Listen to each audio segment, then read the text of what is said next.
நண்பர்கள் எனக்கு நிறைய இருக்காங்க. அவங்க என்ன நியாயப்படுத்துறாங்க, அவங்க செய்யறது சரிதான்.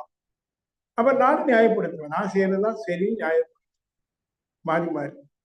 ஆனா அடுத்தவங்க பண்றது சரி இல்லைன்னு பிரச்சாரம் பார்க்கிறேன். நான் செய்யறது சரியில்லைன்னு இன்னொருத்தர் பார்க்கிறேன்.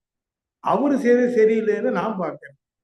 ஆனா நாம் பண்ணது சரியில்லைன்னு நான் பார்க்கணும். நீங்க பண்ணது சரியில்லைன்னு நீங்க பார்க்கணும். தன் குறை தான் அறிந்து, என் குறை இன்னொருத்தர் அடிச்சு சொன்னாங்கன்னு வைங்களேன், கோபம் தான் வரும். ஏன்னா வந்து ராதாகிருஷ்ணன் நீ இப்படி பிஹேவ் பண்ண சரியில்லை அப்படி சொன்னா என்ன வரும்? எனக்கு கோபம் தான் வரும். ஏன்னா என்னுடைய நியாயம் என்னுடைய நியாயம். அப்ப நான் உங்கள்கிட்ட சொன்னா உங்களுக்கு கோபம் வரும்.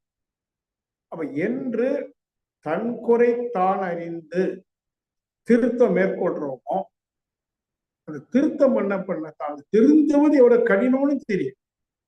திருத்தம் மேற்கொள்ற போது அதை திருத்துவது ரொம்ப கடினம்னு தெரியும்.